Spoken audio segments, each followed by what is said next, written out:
without wanting a single one of the 7 out, but John Ruddy, because of the length of time he's been here, he's been synonymous with the highs and the lows in the last few years. I mean, what are your thoughts specifically on John? Because, as I say, he's a big part of his career. He's, yeah, absolutely.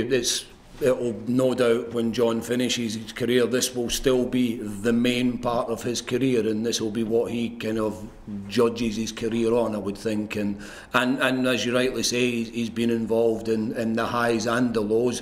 He's become an England goalkeeper during the time that he was here. So, you know, he will no doubt look back on this part of his career as one that he's proud of and that he can be really happy with. The club means a great deal to him, probably more than any other club, I would guess.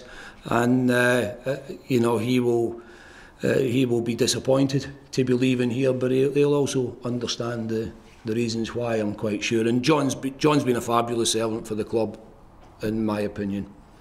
Russell, as Pete just said there, he said those lads actually only found out on the Tuesday morning themselves the day it was released. Yeah. Did you have a chance to sit down, or have you since then, with any of those boys? I've spoken to some of them. You know, to be perfectly honest, some of them haven't been in, and they were given that choice as well. You know, my most important focus is, of course, on making sure that training's right in the build up to this game, and that the everything is correct. So I didn't want to have people around who weren't completely focused and prepared to train the way that they would be expected to train on any other day. So those players, they will all react differently to that kind of news, as they all have done, and they were given the choice of whether they came in and trained, or whether they you know, even to the other extent that they didn't come in. I don't want people around who will actually sap energy and make things more difficult in terms of our preparation. But you know, some of the players they've all chosen different ways of dealing with this, and I respect that, and I'm perfectly comfortable with it. Alan, could I try and pin you down a bit more on the squad for Sunday? Some of us have to put together probable Norwich teams and squads. Can we say that John Ruddy will be in goal for that game? Or?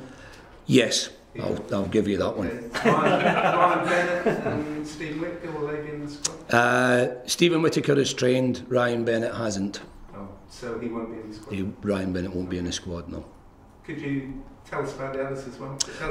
Yeah, well, I don't see why I can't. Game. Yeah, I'm not kind of going. Still not going to tell Holly the team, but because I don't know myself yet. But Yusuf Malumbu, Kyle Lafferty didn't train. Seb Basong didn't train. Ryan Bennett didn't train. Stephen Whittaker trained. Michael Turner didn't train. Okay.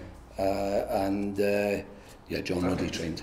Yeah. Okay, that's very helpful. Thank you. Yeah, no problem. And as I said earlier, that was, I fully respect. They have their own reasons for not doing that, and if they weren't going to be in the right frame of mind, I'm much happier with them not training than actually training. So, yeah. If you end up getting a whole load of injuries, you never have a big enough squad.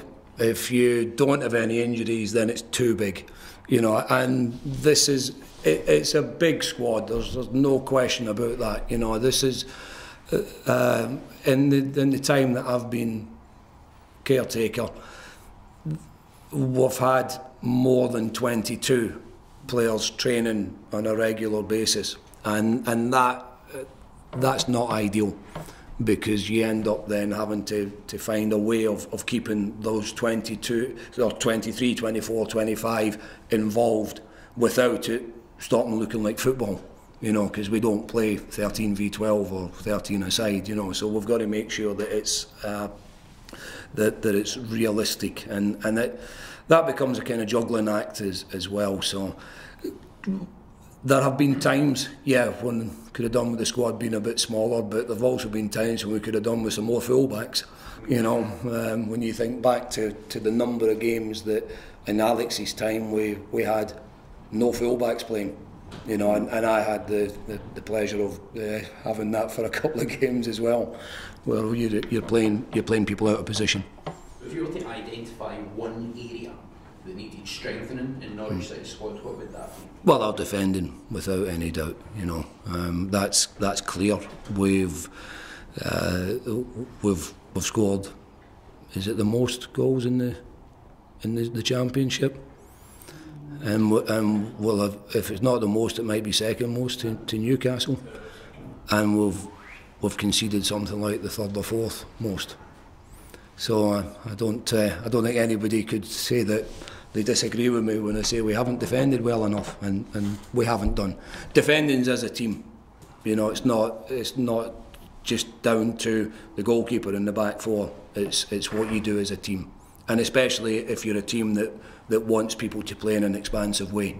So if you've got fullbacks that you want to kind of get forward, you know, and I think at the best, Ivo Pinto and Mitchell Dykes have to be galloping on, while other people have to make sure that we're not left exposed defensively when that happens. If we want centre-backs to step out with the ball, then we must have players who recognise that and fill in, and so, you know, I've probably done more work on defending during the kind of 10 games than we would have done for most of the season in total. And it's not because I love doing defending, it's quite simply that I felt that was a greater need, you know, and that includes, in today's training session, was more about the problems that we'll face. But having said that, my way of working towards any game is, let's do a session, at least one session, on the problems that we will face, and let's do at least one session on how we create problems for them. So that's been the make-up of the preparation for most games, and that will be weighted one way or another on whether I feel that it's more important in terms of how we open them up and less important in terms of the challenges that they are going to pose us, or vice versa.